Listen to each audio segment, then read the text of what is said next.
Ter tempo para postar essas pregações no YouTube, porque quando nós lançamos a pregação no YouTube, o celular precisa ficar no mínimo 1h30 parado, só para carregar no YouTube, porque é pregação de certa maneira um pouco longa, né, irmão?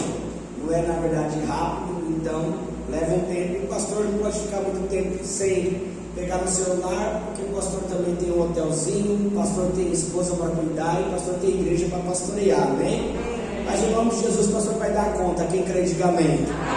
Mas vamos ouvir aquilo que Deus tem a falar ao nosso coração. Coloca a mão sobre o teu coração, vamos fazer uma oração breve, em nome de Jesus. Eterno Deus, amado Pai, nós agradecemos ao Senhor pelo privilégio de estarmos aqui, ó Pai, em tua casa. Muito obrigado, ó Pai, porque nós nos reunimos em teu nome para adorá-lo em espírito e em verdade. Pai, em nome do Senhor Jesus Cristo, que não seja a minha teologia, que não seja a minha filosofia de vida, tampouco a minha psicologia a ensinar a igreja do Senhor, mas que seja somente o Senhor a falar através de mim, porque eu sei, ó Pai, que somente a tua palavra ela tem o poder de nos curar, seja fisicamente, seja emocionalmente, até mesmo, ó Pai, psicologicamente.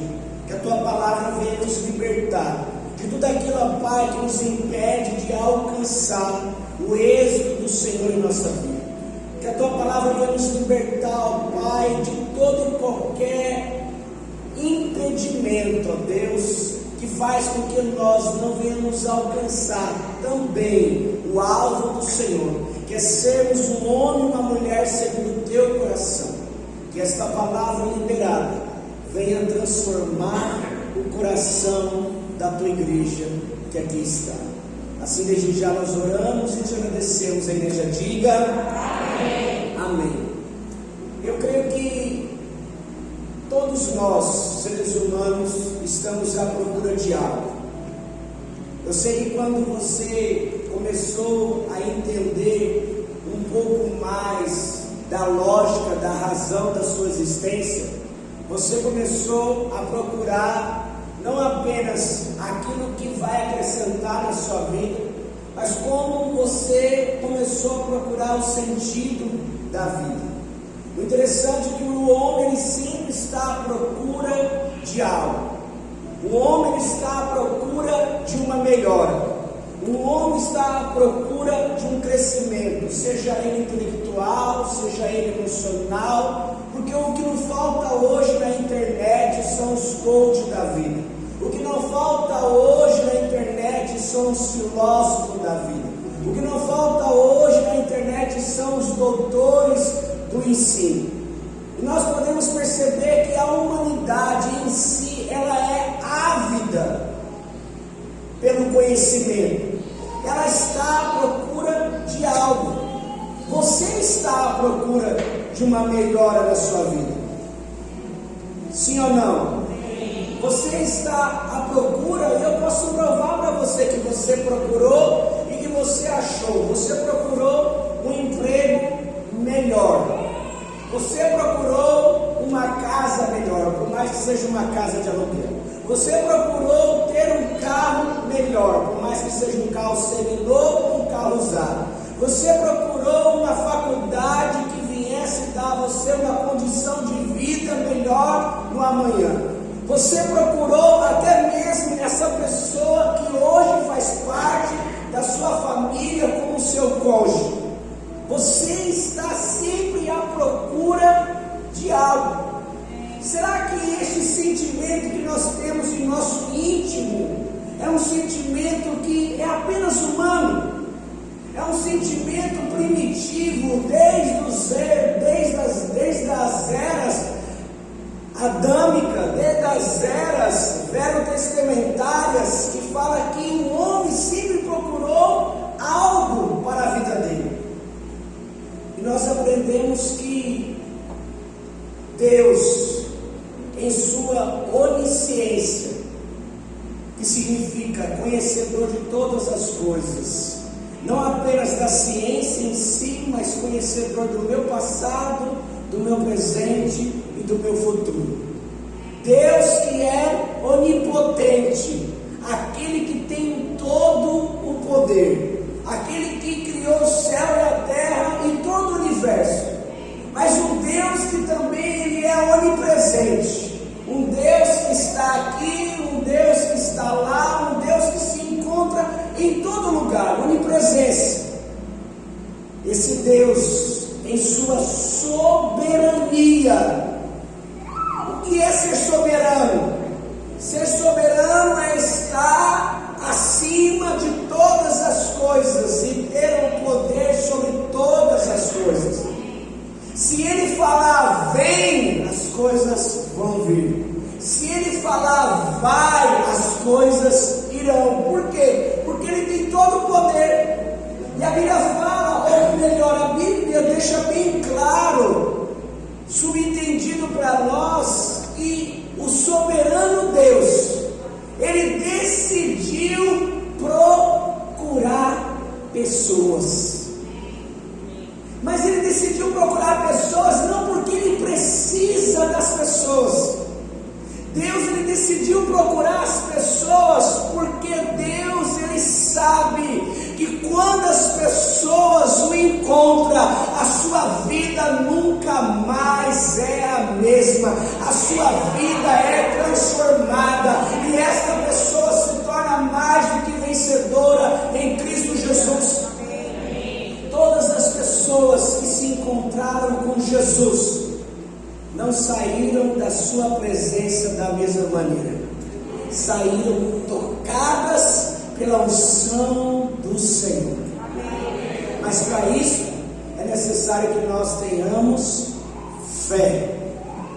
A Bíblia fala em Ezequiel capítulo 22, versículo 30, diz assim, no slide aí nós encontramos: procurei entre eles um homem que erguesse o muro e se pusesse na brecha diante de mim e em favor da terra, para que eu não a destruísse, mas não encontrei nem um só.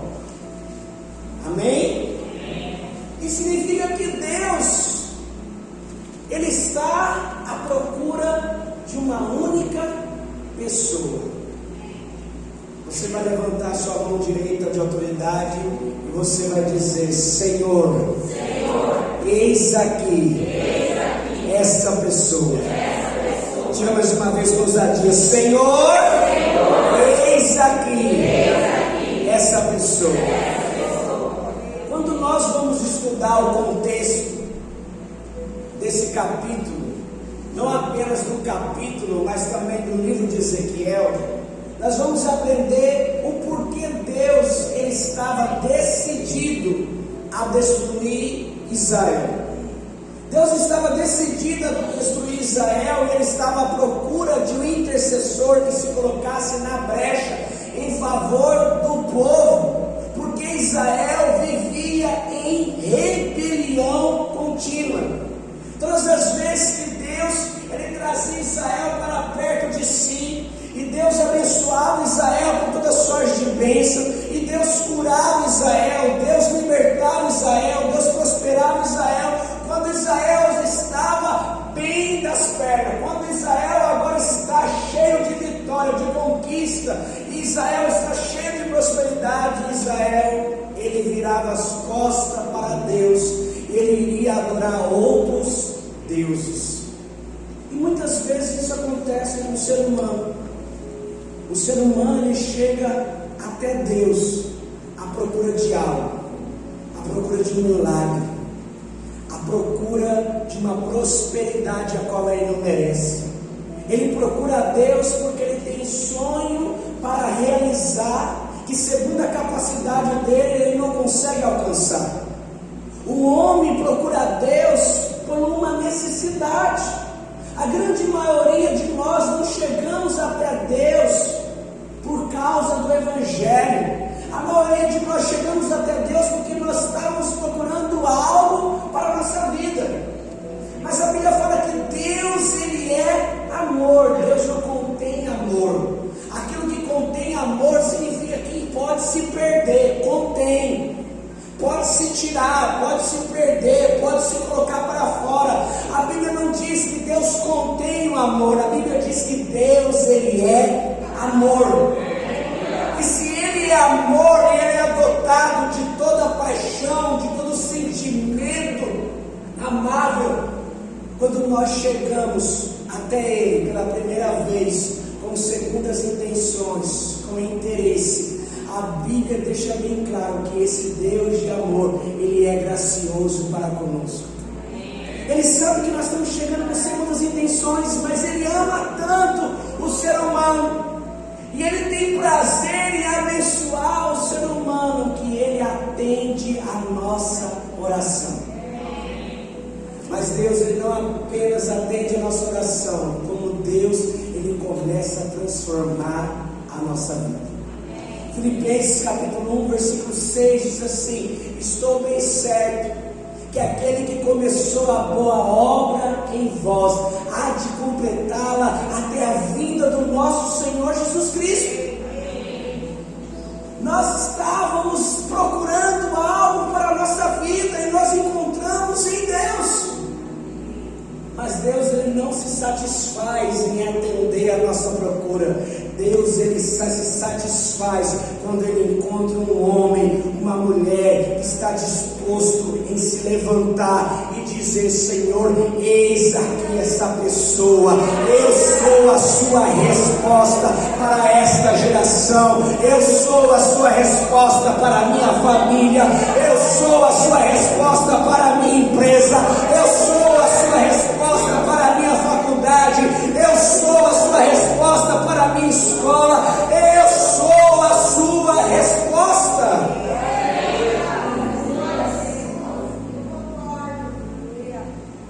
E a Bíblia deixa bem claro que o contexto de Ezequiel era que a nação, mais uma vez, segundo os estudiosos, parece que já estava entrando na 40ª vez, 40 e poucas vezes que Israel dava as costas para Deus. Já pensou, Leila? Você, na verdade, ama muito essa pessoa, e essa pessoa que você ama, você dá a essa pessoa tudo para ela, e ela não merece. Mas essa pessoa, ao invés de viver um comportamento que te agrada, o que essa pessoa faz? Ela desobedece você. Mas você tem um amor que não se compara com nenhum outro amor. Você tem um amor que ama essa pessoa apesar das falhas dela. Agora, se essa pessoa fosse um estranho, você não amaria essa pessoa. Você poderia até mesmo gostar dessa pessoa. Por quê? Porque essa pessoa, ela teima em desobedecer. Mas Israel não apenas ele teimava em desobedecer, irmão. Israel teimava em se rebeliar contra Deus. Todas as vezes que Israel buscava adorar outros deuses, todas as vezes que ele fazia sacrifício a outros deuses, ele não apenas desobedecia, como ele afrontava o Senhor, deixando bem claro para o Senhor: muito mais importante é o Deus Baal, muito mais importante é esse Deus que eu me prostro do que o Deus que eu enxergo. O interessante é que Deus, mesmo vendo a rebelião contínua de Israel, Deus, ele decide procurar apenas um. Irmão, a nação naquela época tinha no mínimo de 5 a 7 milhões de pessoas. Deus só estava à procura de uma pessoa. Agora você imagina os olhos de Deus sobre a terra, na nação dos hebreus, que é a nação de Israel. Ele está procurando uma única pessoa. O texto não fala uma pessoa. Será que o texto está mentindo? Será que Deus está enganado? Será que Deus ele errou? Não, Deus não errou. Deus está falando através do profeta: eu só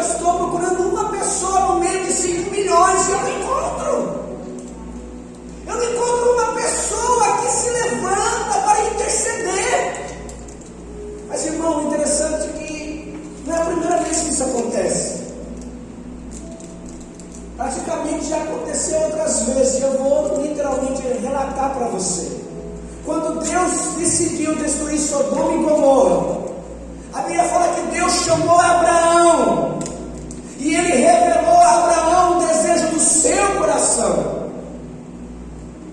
Acontece que a nossa mente humana, de uma maneira lógica, racional, não consegue compreender como é que um Deus todo-poderoso, Ele chama Abraão para Ele prestar conta a Abraão. Sabe o que isso significa?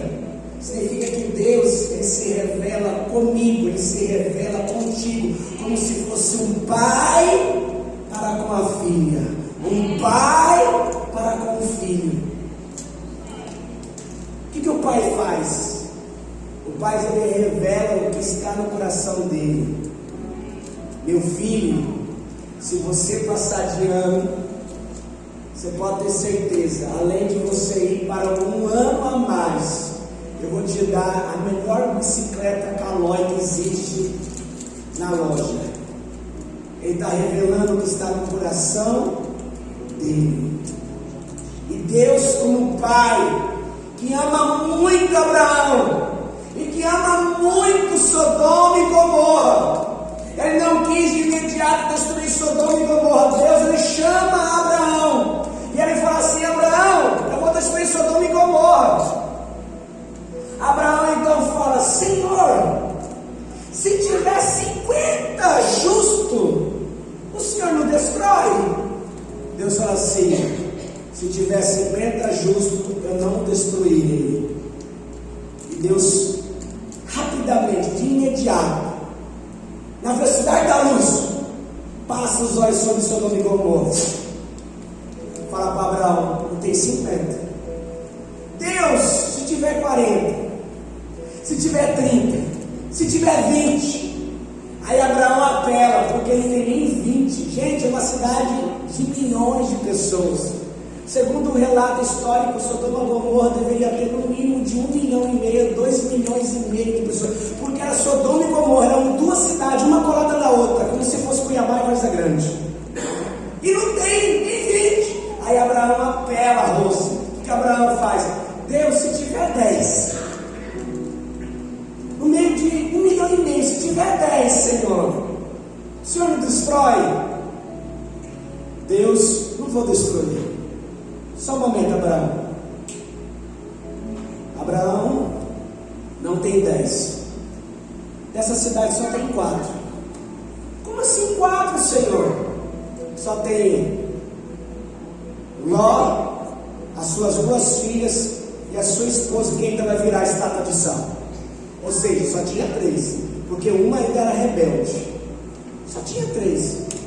Sabe qual era a esperança de Abraão? A esperança de Abraão era que Ló, ele pudesse pelo menos ter compartilhado o Deus vivo com Sodoma e Gomorra, e nem isso Ló fez. Ele guardou a promessa de salvação somente para ele. Ló nem evangelizou, ele quis.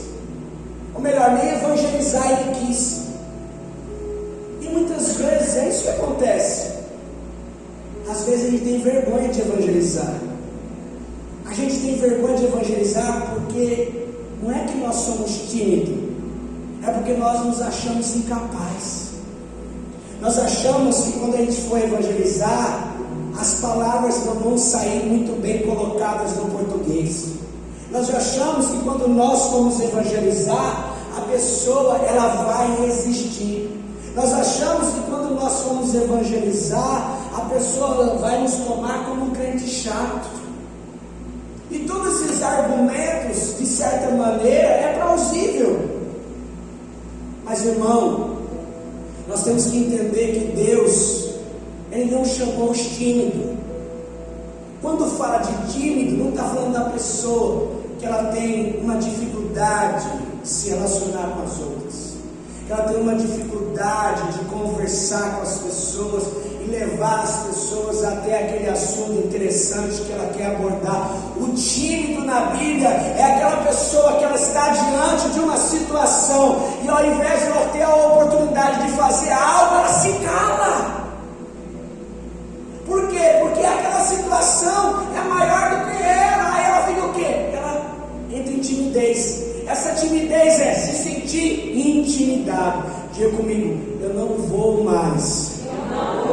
me sentir intimidado diante de nenhuma situação, porque o Senhor me chamou para ser ousado. Meu irmão, nessa maneira que você fala isso, não vai ser ousado nunca, porque o Senhor me chamou para ser ousado. Parece que só fala forte quando o pastor aumenta a voz, né? Diga comigo, porque Deus me chamou. Ah, que bom que eu não precisei levantar o tom de voz. Diga mais uma vez, porque Deus me chamou. Os homens ousados. Não, meu Deus do céu. Ajuda, irmão. Você já viu o pastor falar isso? Diga somente os homens. Deus me chamou para ser ousado. As mulheres repitam comigo, Deus me chamou para ser ousada. Porque o Senhor me deu, as mulheres, porque o Senhor me deu a palavra de sabedoria, e com ela eu vou edificar não apenas a minha casa, mas aonde eu colocar a planta dos meus pés será a edificação de Deus. E você, minha mulher, diga glória a Deus. E os homens vão dizer comigo, o Senhor me chamou não apenas para ser ousado. Diga, não apenas para ser ousado, irmão. O Senhor me chamou para ser valente. E na minha valentia eu terei a vitória.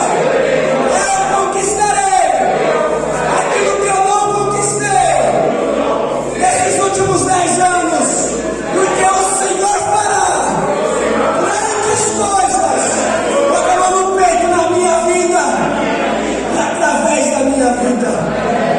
E todos nós que cremos, damos uma salva de palmas ao Senhor Jesus.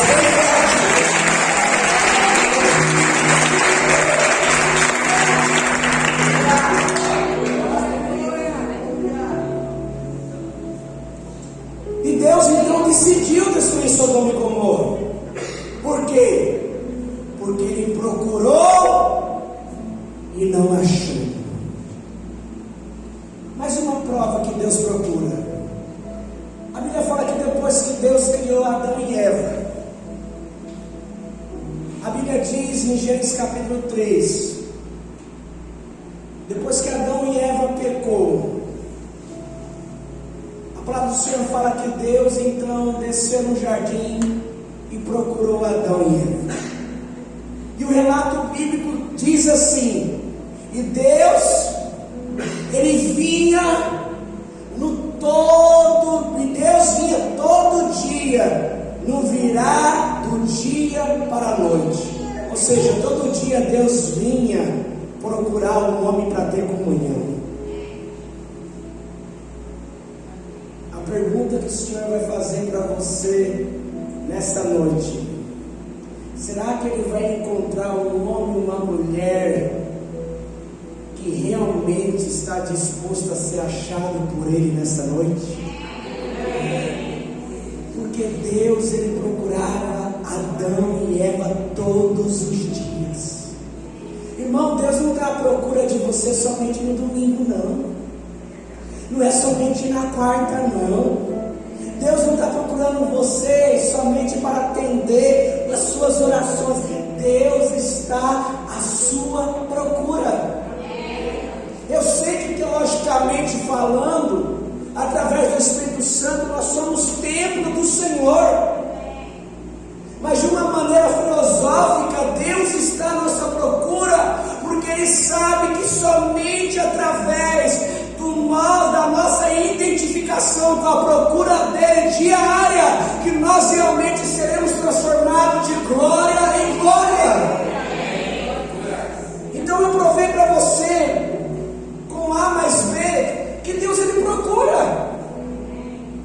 O interessante é que uma mulher chega até Jesus, depois que Jesus, é claro, pede água a ela, e Jesus, ele conversa com essa mulher, e essa mulher fala assim: eu vejo que tu és profeta, porque Jesus revela a esta mulher que nem aquele homem que ela tinha era dela, porque ela já tinha passado por 5 maridos. Ou seja, já tinha tido 5 homens e o sexto não era dela. E Jesus falou assim: olha, se você beber da água que eu tenho, nunca mais você terá sede, porque o que eu tenho é vida eterna. Aquela mulher então identifica: veja que tu és profeta. Senhor, aonde nós iremos adorar? Porque os judeus dizem que é para nós adorarmos no templo que fica em Jerusalém. Já o meu povo diz que é para nós adorarmos no monte. Onde que é para nós adorar? Jesus então responde a ela, e você vai olhar aí no PowerPoint, diz assim: no entanto, palavra de Jesus, está chegando a hora. Diga comigo: essa hora chegou. Preste bem atenção, está chegando a hora. Sabe por que está chegando a hora? Está chegando a hora porque Jesus sabe que depois de algumas semanas ele iria ser crucificado. Jesus sabia muito bem que ele passaria pela morte, estaria separado do seu corpo mortal, mas ele voltaria a ter a vida, porque Deus o ressuscitou, e no terceiro dia esta hora chegou. E deixa bem claro, e de fato já chegou, em que os verdadeiros adoradores adorarão o Pai em espírito e em verdade. São estes os adoradores que o Pai, diga comigo, que o Pai procura. Deus está procurando ou não está? Deus está procurando? Fala para o irmão que está ao seu lado com muito amor. Fala para ele assim: e ele te encontrou. Fala mais uma vez: e ele te encontrou. Amém? Pastor, quem é que Deus procura? Será que Deus ele procura qualquer tipo de pessoa? Será que Deus ele procura qualquer tipo de comportamento no ser humano para lhe agradar? Por isso que o título dessa mensagem é: Deus está à procura de alguém. Você vai levantar sua mão mais uma vez, você vai memorizar isso aqui. E esse alguém sou eu. Mais uma vez, e esse alguém sou eu.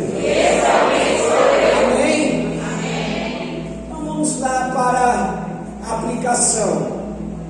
Deus está à procura de alguém que seja semelhante a Isaías, que se renda à sua soberania.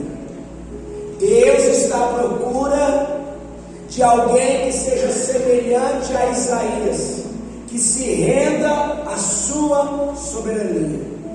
O texto diz assim: então gritei: ai de mim, estou perdido, pois sou um homem de lábios impuros, e vivo no meio de um povo de lábios impuros, e os meus olhos viram o Rei, o Senhor dos exércitos. Então um dos serafins voou até mim, trazendo uma brasa viva que havia tirado do altar com uma tenaz. Com ela tocou a minha boca e disse: veja, isto tocou os seus lábios, por isso a sua culpa será removida e o seu pecado será perdoado. O que Isaías primeiramente vivenciou? Ele vivenciou a soberania de Deus em toda a sua glória. No capítulo 6 diz, no verso 1, que Uzias, o rei, havia morrido, primo de Isaías. E Isaías ele chega até o templo para chorar a morte do seu primo. O rei que governava, e governava com muita sabedoria. E era um período que Israel não apenas prosperava, Israel não apenas tinha vitória, como Israel vivia em paz com as nações. E agora o seu primo morreu. O que ele vai fazer? Ele vai chorar, ele vai se lamentar, ele entra em luto. E o interessante é que ele não fica chorando em casa. Quando nós temos uma perda, nós temos duas escolhas: ou nós ficamos chorando sozinhos e nos lamentamos, ou nós vamos chorar aos pés do Senhor. E Isaías ele corre para a presença do Senhor. E ele chora na presença do Senhor. Quando ele está ali chorando pela perda, Deus ele se revela a ele em sua soberania. E os serafins o adoram e diz: Santo, Santo, Santo é o Senhor. Santo, Santo, Santo é o Senhor. Repita comigo: Santo, Santo, Santo é o Senhor. Mais uma vez: Santo, Santo, Santo é o Senhor. E diante daquilo que ele enxerga, diante daquilo que ele ouve, ele então fala assim: ai de mim, que sou homem de lábios impuros. Olha ele identificando o pecado dele. Porque se o pecado dele fosse, vamos dizer assim, seguido daquilo que ele faz com as mãos, no sentido de fazer um gesto obsceno, aonde que o anjo tinha tocado? Na mão. Mas por que fala de lábios? Porque lábios têm um poder, meu irmão, não apenas de falar palavras torpes, como lábios têm o poder de convencer, de persuadir alguém a fazer aquilo que desagrada a Deus. Mesmo ele sendo profeta. Porque, irmão, não existe ninguém perfeito.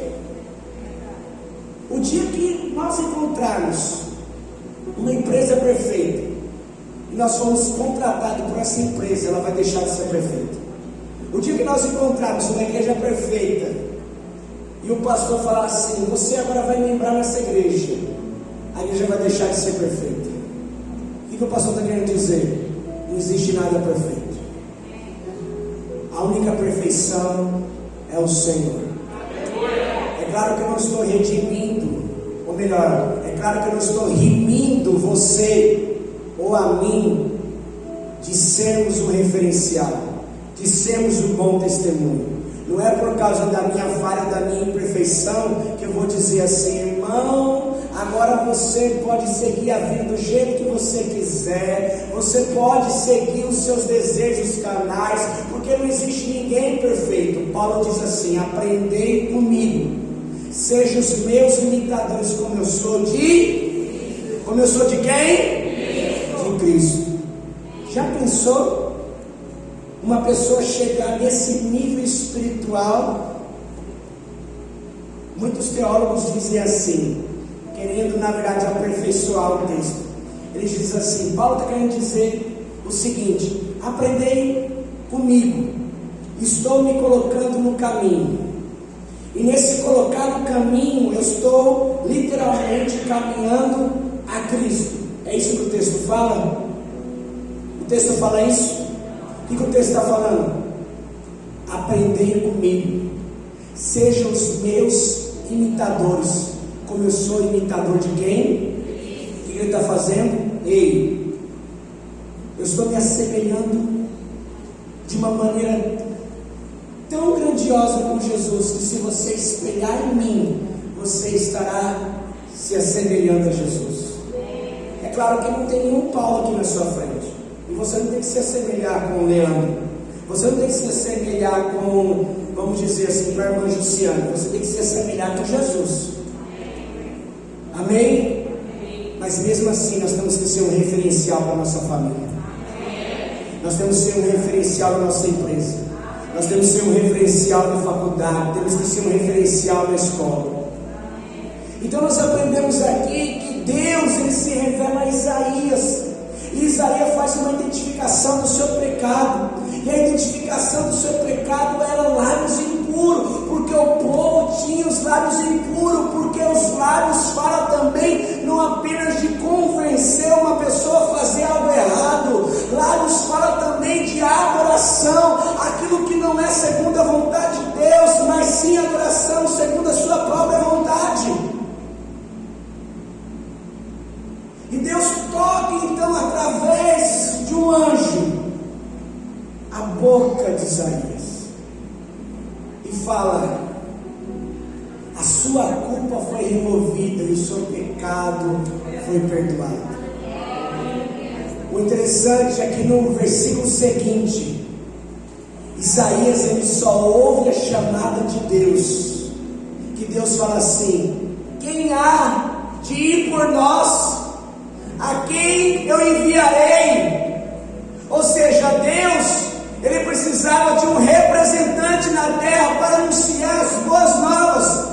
E é aquilo que eu ensinei para vocês no mês passado. A Trindade estava reunida e Deus então fala com a Trindade, que é Ele, Deus Pai, Deus Filho, Deus Espírito Santo: a quem eu enviarei? A quem há de ir por nós para anunciar as boas novas de salvação? O texto deixa bem claro que Isaías diz: eis-me aqui. Mas essa fala teológica não é Isaías falando, é Jesus falando: eis-me aqui, o Filho dizendo: envia a mim. Porque somente Jesus tinha um poder, não apenas de anunciar o Evangelho Santo de Deus, porque somente Jesus, Ele tinha um poder, Ele tinha a autoridade de Deus para que se cumprisse todas as Escrituras nele. Isaías não era dotado do poder, do senhorio de dizer: eis-me aqui, mas Jesus sim. Mas Isaías só pôde vislumbrar a glória desse chamamento porque os lábios dele foi tocado. Meu irmão, quando nós temos um coração que verdadeiramente confessa ao Senhor o nosso pecado diário, quando verdadeiramente nós enxergamos o quanto nós não éramos merecedores de tamanha graça, de tamanho amor, de tamanha bondade, de tamanha vitória, de tantas coisas que Deus já fez em nossa vida e promessas que ainda irão se cumprir. Quando nós fazemos isso, Deus, Ele revela a nós aquilo que está oculto aos nossos olhos, mas sabendo que nós iremos receber uma revelação para que venha se cumprir um propósito. A revelação para Isaías não foi uma revelação sem propósito, foi uma revelação para que o propósito de Deus viesse se cumprir na vida dele de tal maneira que a vida de Israel nunca mais foi a mesma e ele se tornou um dos maiores profetas do Antigo Testamento. Sabe por quê? Porque Isaías se rendeu à soberania de Deus. É você reconhecer: Senhor, olha quem eu sou. Mas não um reconhecimento, irmão, que traz culpa, não um reconhecimento que traz condenação, um reconhecimento que traz uma contemplação na graça vindoura de Deus que já vai ser derramado sobre a nossa vida, de tal maneira que nós iremos experimentar a ressurreição em Cristo. Nem eu mereci estar aqui anunciando a palavra, nem você merecia estar aqui ouvindo a palavra, nem aquele que está lá fora merecia estar vivo, mas a palavra de Deus diz que as misericórdias do Senhor se renovam a cada manhã, e ela é a causa de não sermos consumidos pela sua justa justiça. Ou seja, Deus torna até mesmo aquele que blasfema contra Ele merecedor da sua misericórdia. Sabe por quê? Porque Ele é amor. Ele não contém um amor dentro de um potinho, que quando nós somos decepcionados, quando nós nos chateamos com uma pessoa, quando a pessoa pisa de uma maneira muito forte no nosso calo, nós pegamos o potinho do coração, ou melhor, o potinho do amor, a gente tira o amor. Não, a gente pega o potinho do amor e a gente joga na parede e fala assim: essa pessoa morreu para mim, segue a vida. É assim que o ser humano faz. É assim quando nós fazemos, quando estamos com raiva. Morreu, para, segue, está errando demais, camarada, está errando demais, segue a vida, longe de mim. Mas Ele é misericordioso, Ele é gracioso. O cara blasfema blasfema, o cara xinga ele continua amando. Por quê? Porque aquele que procura não desiste. Porque aquele que procura sabe que se essa pessoa reconhecê-lo como soberano, a vida dele vai ser tocada de tal maneira que nunca mais será a mesma. Deus procura, é só 4 homens, tá, irmão? Deus procura alguém que seja semelhante a Davi, que tenhas um coração quebrantado e contrito. Davi diz assim em Salmo 51: os sacrifícios que agradam a Deus são um espírito quebrantado, um coração quebrantado e contrito. Ó Deus, não o desprezarás. Deus está procurando quem, irmão? Deus está procurando alguém que seja semelhante a Davi. Pastor, me explica o que é ter um coração quebrantado e contrito. Está claro o versículo, está bem explícito o versículo. Coração quebrantado e contrito é aquele coração que se derrama na presença do Senhor em lágrimas. Talvez você já ouviu muito quando você era criança e adolescente, aquela frase que diz assim, especialmente para os homens: homem não chora. Mas o maior homem de todo o mundo, ele chorou diante da morte do seu amigo Lázaro. A Bíblia deixa bem claro que Jesus não apenas chorou por Lázaro, Jesus chorou por Jerusalém.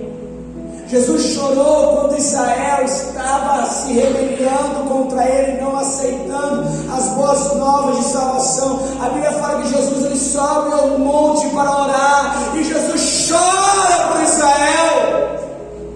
Eu quero fazer uma pergunta para você nessa noite: quantas vezes você já chorou esse ano pela sua família? Quantas vezes você já chorou esse ano pelos seus amigos que estão morrendo, que estão indo destinados ao inferno, porque eles ainda não conhecem o Cristo vivo que você conhece? Essa manhã, quando eu acordei, e eu não dormi bem, por isso eu estou cheio de olheira, porque glória a Deus, eu sou pai de uma recém-nascida. E eu acordei 8:30 da manhã, mas eu acordei, irmão, com uma presença tão forte do Espírito Santo no meu quarto. E não era a Micaela que estava chorando não, porque ela estava dormindo. Deu muito trabalho durante a madrugada, principalmente para a Alana. E eu acordei com aquela presença do Espírito Santo. Eu poderia muito bem fazer como muitos de nós fazemos. Nós temos uma percepção que Deus está naquela manhã conosco, que a gente vai mexer no celular, a gente vai fazer tanta coisa. Por quê? Porque a nossa percepção está tão cauterizada. Sabe o que é percepção cauterizada? É aquele calo. Aquele calo cauterizou a sensibilidade da pele. Você não sente, está cauterizado. Por isso que Paulo fala: tome cuidado. Porque se você ter uma mente cauterizada, uma mente petrificada para o agir do Espírito Santo de Deus, você não vai perceber que Ele está agindo. E você só consegue perceber que o Espírito Santo está agindo se você procurar a sua santa presença. Pastor, como que eu procuro a santa presença do Espírito Santo? Só tem uma maneira, irmão, não há outra. É falando com Ele. Mas pastor, eu não sei orar. Você sabe sim, você sabe ajoelhar lá. Oh Espírito Santo, aqui estamos nós, ó Pai, como igreja, diante da Tua presença. Oh Espírito Santo, opera o Teu querer em nós. Espírito Santo, se manifesta na minha vida de tal maneira ser usado pelo Senhor. Irmão, não é mais tempo de nós termos argumento ínfamo, de pequenez diante do Senhor, falando que nós não sabemos orar. Meu irmão, até o gentil, para não falar ímpio, até o gentil, ele sabe orar. Na hora que ele está lá na prova, ele faz as suas rezas, ele faz as suas petições. Todo ser humano ele sabe orar de certa maneira. Só uma maneira de você ter essa percepção que o Espírito Santo ele está contigo logo na primeira hora do dia. Se você tem buscado Ele no decorrer da semana. E quando eu senti aquela presença gloriosa do Espírito Santo, eu até fui tentado de pegar e atualizar meu WhatsApp, olhar meu Instagram, meu Facebook. Mas sabem por que eu não fiz isso? Porque na sexta-feira eu ouvi uma pregação e o pastor dizia assim: irmãos, depois de anos de pastoreio eu aprendi que a primeira hora eu sempre dedicava a mim e aos meus afazeres. Lá para a terceira hora do dia eu dedicava ao meu devocional. Eu aprendi que hoje eu não pego mais o celular primeiro, hoje eu pego a Bíblia primeiro. Sabe de que maneira eu coloco o celular dentro da Bíblia? Quando o celular desperta, a primeira coisa que eu toco é na Bíblia. E eu não tenho coragem, de maneira alguma, tocar na Bíblia e deixá-la de lado e querer mexer no celular. Primeira coisa que eu faço é eu toco na Bíblia, desligo o despertador e eu vou até o meu quarto secreto ter um devocional, ter um momento íntimo com Deus. Já havia acreditado que diz assim, vivendo e aprendendo? Claro que eu já ouvi isso várias vezes, de outras maneiras, mas aquilo falou comigo de tal maneira. Eu já estava buscando no decorrer da semana mais e mais. Aí eu falei assim, sábado eu vou fazer isso. Eu fiz. Quando chegou domingo, lá estava o Espírito Santo.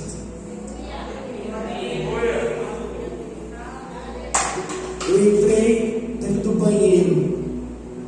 Eu sei que meu banheiro é branco, mas irmão, tinha uma glória dentro daquele banheiro.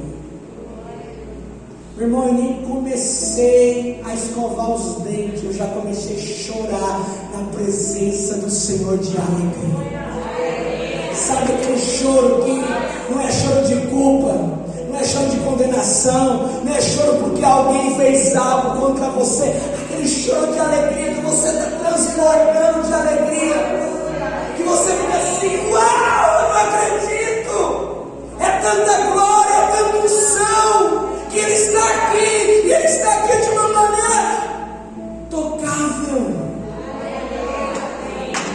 É claro que eu sei muito bem, irmão, pela teologia, que a gente não tem que viver por aquilo que a gente sente.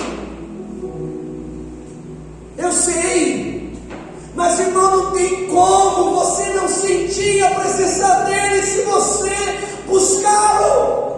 Porque Jesus mesmo falou, se você buscar, você vai encontrar. Se você bater, a porta vai se abrir. Se você pedir, você vai receber.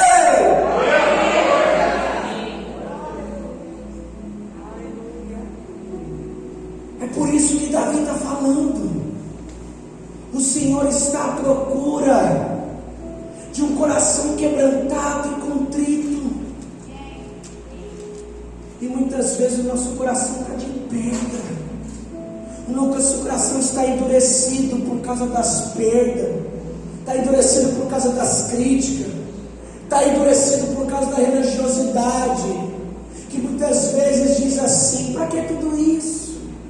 Eu não preciso disso para mim me aproximar até Deus, mas é a própria palavra que fala, meu irmão, não é o Leandro, não é o Beltrano, é a palavra que fala. Deus, Ele espera que nós venhamos ter um coração quebrantado e contrito na sua presença. promessa. Quando você buscar um coração quebrantado e contrito, eu tenho certeza, na maioria das vezes, ou melhor, a maioria de nós, na primeira vez, não vai verter nenhuma lágrima. Mas eu falo para você, irmão, não tem como você chegar na quarta vez de você tirar o seu particular com Deus e as lágrimas não começar a escorrer pelo seu rosto. Mas tem que ser de uma maneira sincera, tem que ser de uma maneira que realmente se revela aquilo que se passa no seu coração. Não é chegar até Deus e chorar porque a inflação está alta, chorar porque o salário está baixo, chorar pelo esposo, pela esposa. Não, é você chegar até Deus e falar assim: Deus, me dê um coração quebrantado. E quando nós olhamos para Davi, ele pecou. Davi ele transgrediu o mandamento de Deus que diz: não matarás. Mas por que lá nas epístolas, ou melhor, a epístola dos Hebreus diz que Davi, ele era um homem segundo o coração de Deus. Sabe por quê? Ele era um homem segundo o coração de Deus, meu irmão. Porque quando ele foi confrontado pelo profeta, Davi ele não argumentou, Davi não se justificou. Davi falou assim: sim, sou eu que pequei. E ele se humilhou diante da presença do Senhor, porque Davi ele sabia que somente através de um coração quebrantado e contrito ele poderia receber a graça de Deus. Lembra que Deus ele olhou para Israel e ele disse assim: eu estou à procura de um homem, de uma mulher que está disposta a se colocar na brecha em favor do povo. Meu irmão, não tem como você se colocar na brecha se você não tiver um coração quebrantado e contrito. Um coração endurecido se coloca na brecha a partir do momento que ele olha para o povo, a partir do momento que ele olha para a família, e a família não quer saber de Deus, a família não quer saber de coisas que realmente edificam, a família de certa maneira magoa, te chateia. Sabe o que ele faz de coração endurecido? Ele fala assim: chega, eu cansei de orar, eu cansei de pagar o preço. Mas alguém que tem o coração quebrantado e contrito, ele contém o amor de Deus e ele continua pagando o preço, porque ele sabe que se ele pedir, o Pai vai atender. É um coração quebrantado. O texto não está dizendo, irmão, é o Senhor que não vai desprezar esse coração. Porque, irmão, as pessoas nos desprezam. Essa semana mesmo eu recebi um desprezo. Mas o que eu fiz com desprezo? Não é um desprezo formal mesmo, não é um desprezo de alguém que fechou a cara para mim ou virou as costas enquanto eu estava falando. Não, é um desprezo mesmo, formal. Naquele momento eu me chateei. Mas antes de passar 3 horas, o Espírito Santo falou para mim: você lembra que você já tinha cantado a pedra? Eu cheguei na minha esposa e falei assim: você lembra, amor, que eu cantei a pedra? Ela falou assim: você cantou, então se cumpriu. Ou seja, meu irmão, as pessoas podem desprezar o propósito de Deus em nós. As pessoas podem desprezar a nossa amizade, ela pode desprezar o nosso ministério, pode desprezar a nossa companhia no emprego, a nossa companhia na família. Quando eu falo assim na parentela, as pessoas podem desprezar, rejeitar você. Mas quando você tem um coração quebrantado e contrito, esse desprezo que chega não permanece, o Senhor lança fora. Sabe por que o Senhor lança fora? Porque a palavra do Senhor fala que o amor de Deus é derramado no nosso coração, e o amor lança fora todo medo. Todo medo de andar sozinho, todo medo de ser desprezado, todo medo de perder, todo medo de experimentar uma derrota, todo medo de experimentar algo que foi embora. Todo esse medo é lançado fora. Por quê? Porque um coração quebrantado e contrito, ele atrai o amor de Deus de uma maneira superabundante. E aonde superabundou a graça, que é o dom, o amor de Deus, a Bíblia fala que o Senhor, ele fala que o pecado já não reina mais, porque agora superabundou a graça de Deus. Meu irmão, só uma maneira de nós nos libertarmos do pecado, de nós libertarmos de tudo aquilo que nos aflige, se nós nos enchermos do amor do Senhor. Pastor, como que eu tenho esse amor? Pastor, como que eu alcanço? Coração quebrantado. Pastor, termina o culto, quero ir embora para casa. Amém. Terceiro, Deus está à procura de alguém que seja semelhante a Abraão, que sejas obediente. Diga comigo, o Senhor deseja. Erga sua mão de autoridade. O Senhor deseja que eu tenha um coração obediente. Olha o que Deus fala. Vamos andar rapidamente. Farei de você um grande povo.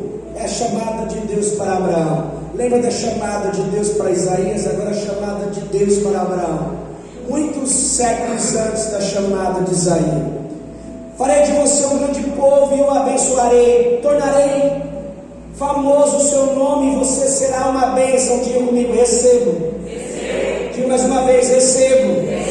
Abençoarei os que o abençoarem e amaldiçoarei os que o amaldiçoarem. E por meio de você todos os povos da terra serão abençoados. Diga comigo, através de mim, a minha família, a minha parentela, todos aqueles que estão à minha volta serão abençoados. Deus chamou. Deus, Ele não obrigou. Deus, Ele fez um convite. E nesse convite tinha uma promessa: se você aceitar, eu farei de você um homem muito abençoado. Seu nome será conhecido em toda a terra. Irmão, esse caso aqui aconteceu há mais de 5.000 anos atrás. Será que Abraão, ele é conhecido em toda a terra? Chegou até nós. E Deus falou para ele assim: eu vou abençoar aquele que te abençoar, eu vou amaldiçoar aquele que te amaldiçoar, mas através de você toda a terra será abençoada. Preste bem atenção. Quando uma pessoa nos amaldiçoa, lança a palavra contrária, amaldiçoa é diferente de crítica, irmão. Crítica a gente tem que estar preparado para recebê-la. Até mesmo despreparado você recebe também a paulada da crítica. Mas maldição é quando a pessoa lança uma palavra de maldição. O que é a palavra de maldição? É a pessoa falar para o seu amigo, e aquele seu amigo fofoqueiro trazer até você, e aquilo que aquela pessoa falou a seu respeito foi assim: aquele lá é um derrotado. Uma palavra de maldição. Mas você não é um derrotado, porque sobre você não vale encantamento. A Bíblia fala que todas as vezes que o profeta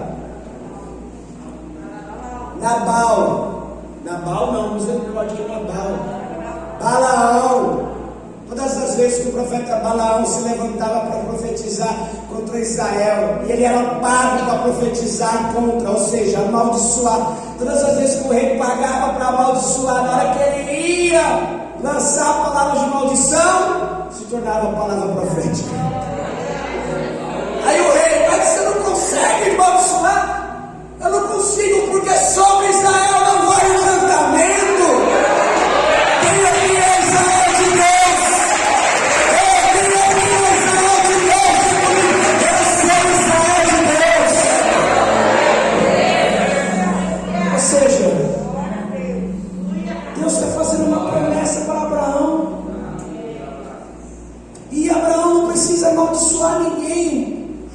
Abraão sabe que através dele toda a terra será abençoada.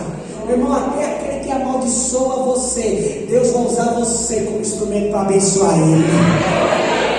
Ah, meu irmão, Deus vai te abençoar tanto, que você vai ser usado por Deus para abençoar os seus inimigos. Mas qual era a condição para que a promessa, para que Abraão atendesse o convite? Se chama obediência. O que diz o texto? Partiu Abraão como lhe ordenara o. Ele recebeu a ordenança e ele obedeceu. A pergunta é: realmente, lá no fundo do nosso coração, no íntimo, nós somos obedientes? Não precisa responder. Você responde para você mesmo. Realmente nós somos obedientes? Nós somos obedientes à santa palavra de Deus? Nós somos obedientes às autoridades que Deus levantou em nosso meio? Nós somos obedientes à nossa lei, à nossa Constituição? Nós somos obedientes aos nossos pais? Nós somos obedientes ao professor da faculdade? Nós somos obedientes ao nosso patrão? E você sabia, irmão, que às vezes nós somos tão desobedientes que nós nem percebemos que a desobediência faz parte do nosso comportamento. Vou relatar algo aqui verdadeiro. Havia uma pessoa que eu conhecia, eu ainda conheço, que ele era muito desobediente, mas muito. Tudo que chegava até essa pessoa em forma de uma ordem ou em forma de uma direção, essa pessoa tinha um argumento contrário, ou uma justificativa por causa do comportamento dele. Tudo bem. Um dia eu encontrei essa pessoa, e não foi uma não, foi no mínimo 4 vezes. Todo mundo no trabalho dela uniformizado, mas somente essa pessoa estava com um moletom acima do uniforme. Chegava até 10 horas da manhã, estava essa pessoa com o moletom em cima do uniforme. Todo mundo andando em obediência.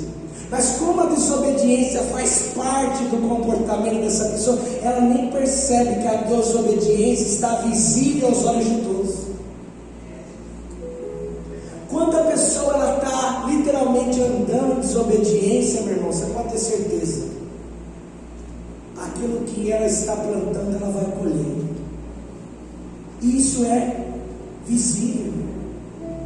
De que maneira a gente colhe o fruto da desobediência? Uma tristeza, uma angústia, uma ansiedade que não tem explicação. Você toma remédio, a ansiedade não passa. Você vai no psicólogo, a depressão não vai embora. Você vai no psiquiatra, aquele sentimento, aquela coisa literalmente angustiante não vai embora. É uma causa de desobediência que foi plantada provavelmente no passado ou está sendo vivenciada no presente. Porque, irmão, nada na nossa vida que nós sentimos é por acaso. Tudo tem um porquê. É aquilo que eu já expliquei mês passado. Quando é uma depressão causada pelos fatores hormonais do próprio organismo, é identificada através de exame. Quando não é identificada através de nada, porque algo aconteceu. Pode ser não apenas uma desobediência, pode ser também um trauma. E qual é a desobediência? A desobediência é que não fala, guarda para si. Talvez pode ser algo que aconteceu íntimo no passado contra essa pessoa, que não precisa nem relatar o nome. E Deus fala para você: procura alguém para você se abrir, para você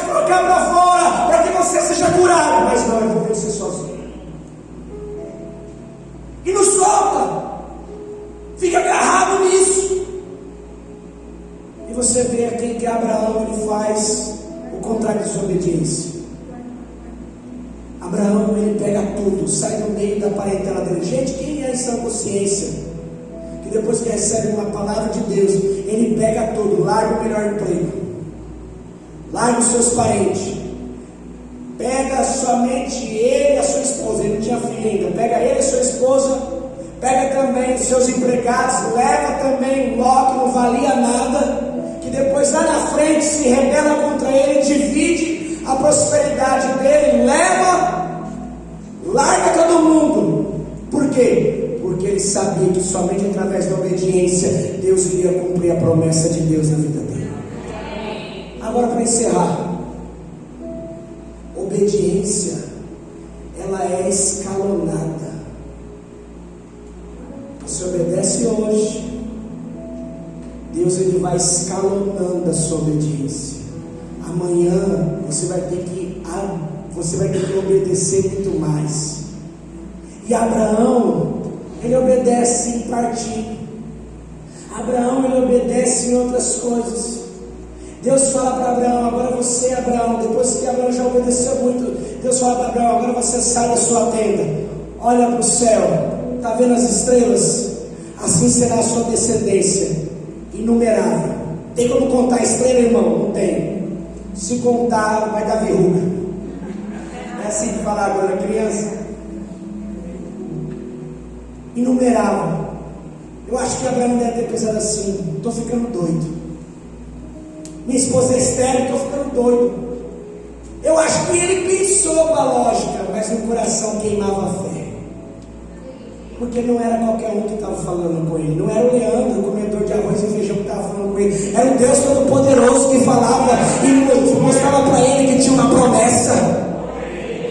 E a palavra do Senhor fala aqui: diante daquilo que Abraão creu, contra a esperança, foi imputado nele a justiça de Deus, e ele se tornou o pai da fé. A promessa agora se cumpriu, irmão Gilberto. Abraão agora é pai. Tem o seu filho Isaac agora, que é adolescente. Lembra que a obediência escalonada? Agora chega o ápice da obediência. Qual é o ápice? Abraão, vai até o Monte Moriá, e lá você vai sacrificar o seu único filho. A Bíblia fala, eu não vou ler o versículo porque é o próximo slide, mas eu já vou adiantar, só que está acabando o tempo, já acabou, estourou o nosso tempo. A Bíblia fala então que Abraão, de madrugada, ele levanta, pega Isaac, e ele caminha 3 dias, e chega diante do Monte Moriá. O interessante é que ele sai de madrugada. É para ninguém ver, é para ninguém perguntar. Porque se fôssemos nós íamos sair de dia. As pessoas iam perguntar: Valquíria, onde você está indo? Estou indo sacrificar o Giovanni. Mas Valquíria, não faz isso. Eu não sei o que eu estou fazendo, mas eu estou em obediência. Ora por mim aí, intercede. Ele não pediu oração de ninguém. Agora eu fico imaginando Sara, vendo Abraão levantar da cama de madrugada. Onde você vai, Abraão? Eu vou cumprir a ordenança de Deus. Acho que Sara pensou assim: ele vai dar um passeio. Porque Abraão não contou para Sara. Porque se ele tivesse contado para Sara, o que Sara ia fazer? Você está doido, Abraão? É meu filho, meu único filho. Você vai matar ele? Você está passando a prova, o que você faz? A maioria das vezes, eu também faço. O que eu faço? Eu busco alguém para interceder por mim. Vou interceder, vamos orar. Estou na prova, ninguém está se levantando. Agora eu vou contar para você uma prova, rapidinho. Só uma pessoa ficou sabendo dessa prova porque essa pessoa foi usada como instrumento de Deus. Essa pessoa nem está aqui para nos abençoar. Vou contar essa prova rapidinho. Glória a Deus, porque a Micaele nasceu saudável. Mas você não sabe o calvário que nós vivemos. Nós temos plano de saúde. É o básico, não é fácil, mas é plano de saúde. Antes de nós encontrarmos a doutora que fez a cesariana, nós passamos por 4 médicos. Primeiro médico, na primeira consulta, não faço o parto, ou melhor, eu posso até fazer o parto, mas o meu contrato já está vencendo. Segundo médico, não faço parto. Terceira médica, ou melhor, terceiro médico que é médica, eu vou fazer o parto. Vamos continuar o pré-natal. Do segundo mês até o 7º mês e meio, a doutora chegou e falou assim: não vou poder fazer mais um parto, o meu contrato está se encerrando. Quarta médica: vamos fazer o parto sim, mas vai ser humanizado.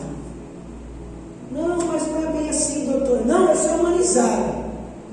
Segunda consulta com ela: vai ser parto humanizado. Aí você sabe, né? Tem hora que pavio do pastoreado acaba. Aí o pastoreado fala com muita educação: você vai fazer o parto? Ah, se eu estiver livre esse dia, eu vou fazer. Mas o plantonista do Santa Helena faz. Então, se a senhora não vai fazer, então para de falar em parto humanizado. Aqui é cesárea. Beleza. Terceira consulta com a médica, 10 horas. 9h45 está lá o pastor Leandro, junto com o pastor Alana. 10h15 nada, 10h30 nada, 10h45 e lá é com hora marcada. A médica não quis nos atender. O pastor Leandro levanta: calma, irmão, que eu não fui lá fazer barraco no consultório dela, não.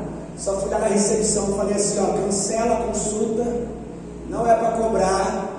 Se vier cobrando a próxima fatura, eu vou voltar aqui. Desse jeito. Saímos de lá e ninguém que estava sabendo, sem a quarta médica. E agora, a Lana já entrando na outra semana no 9º mês. Agora você imagina uma mulher entrando no 9º mês sem um médico sério para fazer cesariana. Será que vai ter que fazer com o plantonista lá de Santa Helena, que atende todo mundo, atende particular, atende todo mundo? Aí eu liguei para uma pessoa e falei para ela assim: ó, o caso é esse, você pode nos ajudar? É claro que posso ajudar. Ligou na direção de um hospital lá de Várzea Grande, contou nosso caso. O hospital: traz semana que vem pode fazer consulta com a doutora Cristiane Barbosa. Fomos lá fazer uma consulta com a doutora Cristiane Barbosa. Ela nos recebeu com muito carinho e afeto, examinou a Lana, pediu outro ultrassom, pediu todas as baterias de exame novamente. Já era a terceira vez que eu pagava exame em uma quantidade grande. Chegou o resultado. Segunda consulta já marcou a cesariana. Terceira consulta, quinta-feira, dia 7/7, às 7h30 da manhã. A Lana estava dando entrada, 9h50 a Micaela nasceu. Agora eu pergunto para você: eu fiquei contando meu calvário? Quando você está determinado em crescer em Deus, é só você e Deus. Quando você está determinado em crescer espiritualmente, você vai lutar sozinho.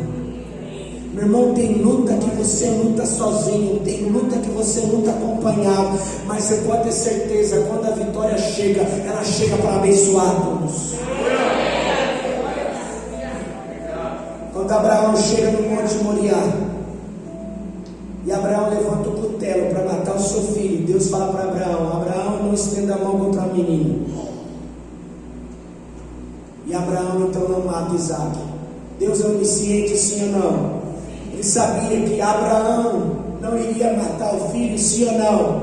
Mas por que Deus prova Abraão? Para que Abraão viesse saber que ele era capaz, por amor a Deus, matar até o seu próprio filho. Mas Deus, ele não se agrada com o sacrifício humano. Deus se agrada com o coração quebrantado e contrito. O que foi que nós acabamos de ler? Por último, para nós irmos embora, debaixo da bênção, Deus está à procura de alguém que seja como Simão. Coloca para nós aí.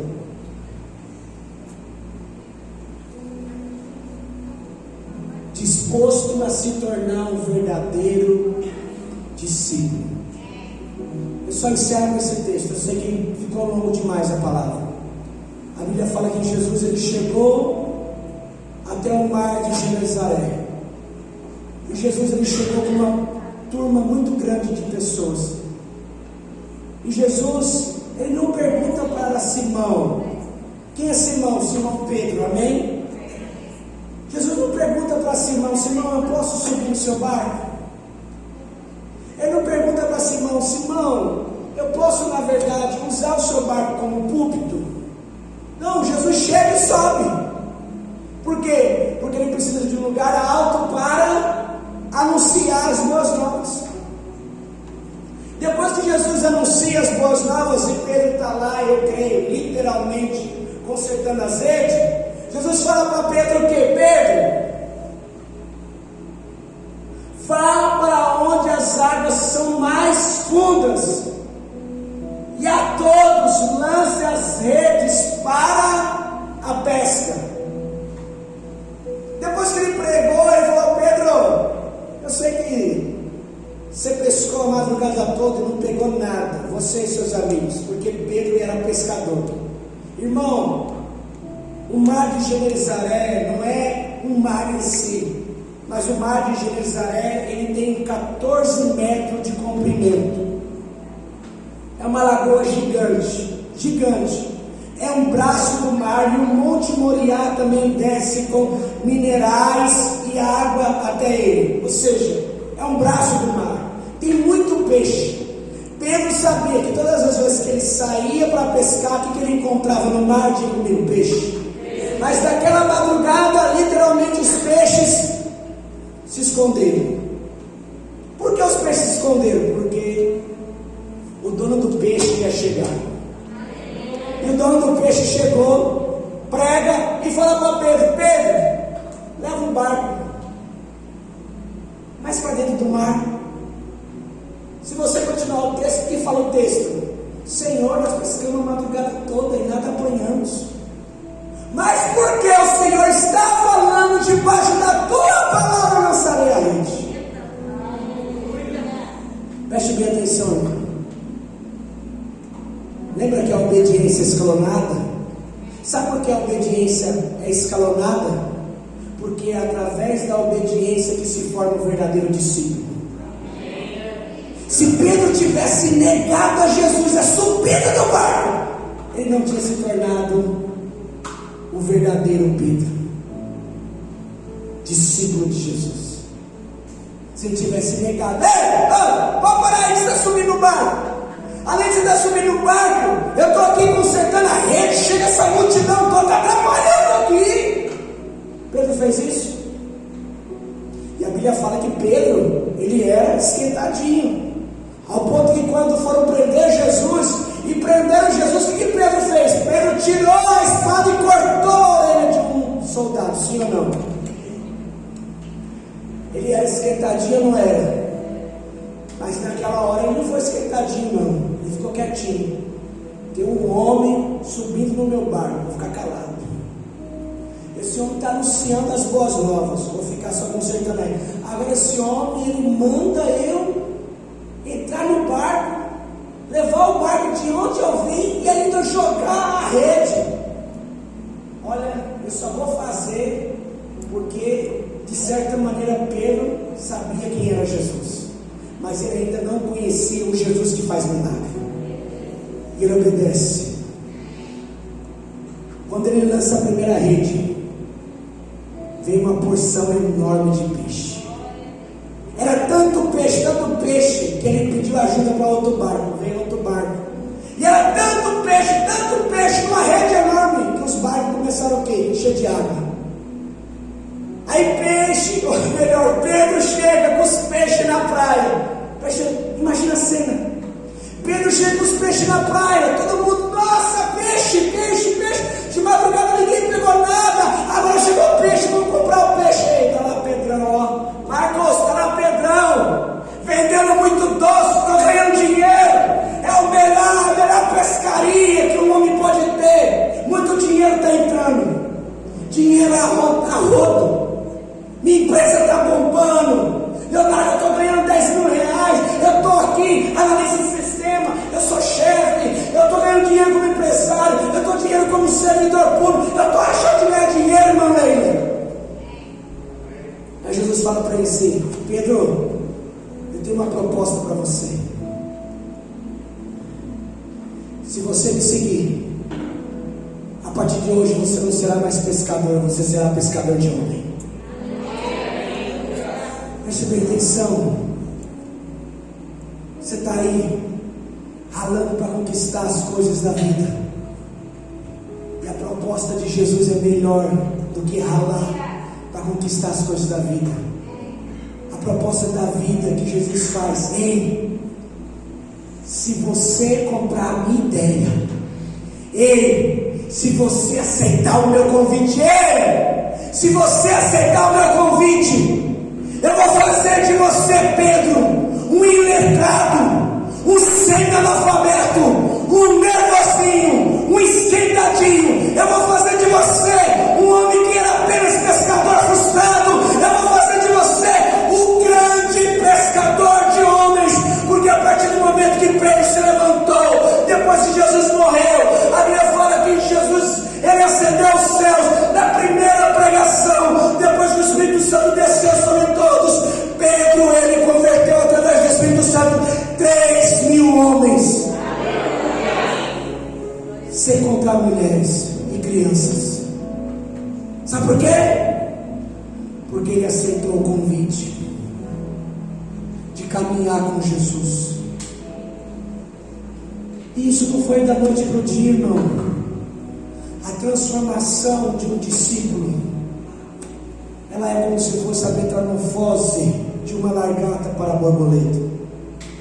A largata não se torna borboleta da noite para o dia. Primeiro ela vai continuar largata por algum tempo, se alimentando daquilo que largata come, que é folha. Depois ela entra no casulo. Você acha que ela sai de lá em meia hora? Leva horas, até que ela venha se tornar uma linda borboleta. Você acha que Pedro se tornou discípulo em uma semana?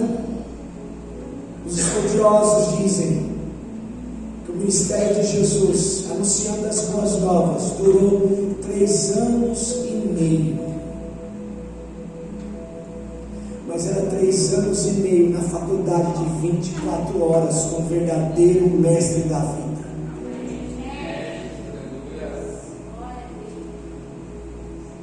Mas pastor, eu não tenho Jesus aqui pessoalmente comigo. Você tem o Espírito Santo. Você tem essa palavra aqui, 24 horas. Ele está com você o tempo todo.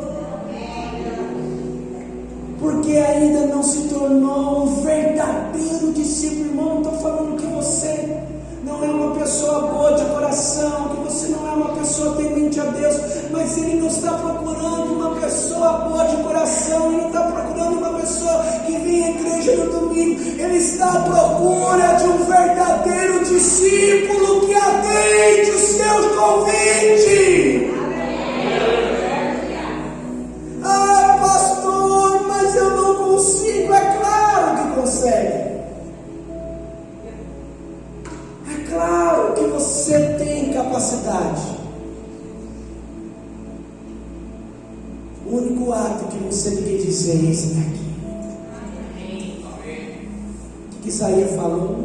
Isaías falou: eis-me aqui, envia-me a mim. Você está disposto a entrar na faculdade do verdadeiro discipulado? Nós vamos embora, mas eu vou fazer um convite para você. Eu e o Ministério de Intercessão estamos no propósito de 40 dias de oração, das 11 da noite até 1 hora. O convite não é para você entrar na vigília, porque você não vai entrar, porque é só para quem começou o propósito. E eu não abri para a igreja, só foi para o Ministério de Intercessão. E Deus falando conosco. Amém? Ministério de Intercessão, diga amém. E Deus falando. Aí Deus falou assim para mim, líder Sônia: você vai convidar, é convidar, não é convocar. Convocar, querendo sim ou querendo não, ele vai te alistar. O convite é: A escolha está na sua mão. E Deus falou para mim assim: você vai convidar a minha igreja a um propósito de oração e de jejum que começa à meia-noite de hoje. Eu não vou escolher o horário que você vai ter o seu particular com Deus. Você sabe qual é o melhor horário, mas que você tenha, você que vai entrar. E Deus falou para mim assim: vocês vão jejuar de meia-noite ao meio-dia. Quem tiver com aquele pensamento assim: mas eu trabalho, pastor, até 11 horas e eu entro meio-dia, eu não vou conseguir, tem como adiantar para 11 horas? Não entra. Deus falou para mim que é de meia-noite ao meio-dia. Nós vamos jejuar de meia-noite ao meio-dia até domingo que vem, dia 31. Mas pastor, o jejum é só dia 7. Nós vamos jejuar dia 7 também. Mas domingo que vem, das 10 ao meio-dia, nós vamos estar aqui reunidos somente para orar, clamar e adorar.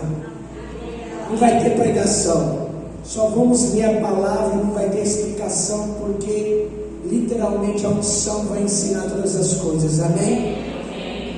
Então você que está disposto a entrar nessa faculdade, irmão, preste bem atenção, ó. Amanhã é dia 25, do dia 25 ao dia 31 é 7 dias. Como é que você vai terminar o seu mês? Como é que você vai terminar julho? Como é que você vai entrar agosto? Só para quebrar o gelo. Sabe aquela palavra lá da Universal? Agosto é um mês de desgosto. Não fala isso? Eles falam isso.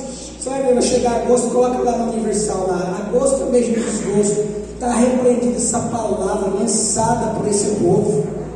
Não vai ter mês de desgosto para ninguém. Nem o gentil vai ter mês de desgosto. Vai ser mês abençoado. Amém. Mas sabe por que agosto vai ser melhor ainda? Sabe por que setembro vai ser incomparável aos outros setembros? Porque você vai atender o convite. E o convite não é se colocar em pé, vir aqui na frente. O convite é esse: você tem que pagar o preço. Quem for entrar vai enviar uma mensagem no meu WhatsApp: pastor, eu estou entrando nesse propósito, começa hoje meia-noite. Eu falo para você, domingo meio-dia vai ter algo especial para você. Amém? Todo trabalhador é digno do seu salário, amém? Mas só vai ter algo especial para aquele que está no propósito. E não adianta amanhã mandar para mim mensagem: pastor Leandro, eu jejuei. Se não chegar hoje até meia-noite, às 23h59, uma mensagem sua, eu entro no propósito. Aí está você aqui na igreja: mas pastor, eu não tenho o seu WhatsApp. Está vendo lá, irmão Valquíria? Lá, pega lá o WhatsApp meu. Vou falar meu número. Já deixa aí, Valquíria. Escreve 981104141. Eu faço um convite a você.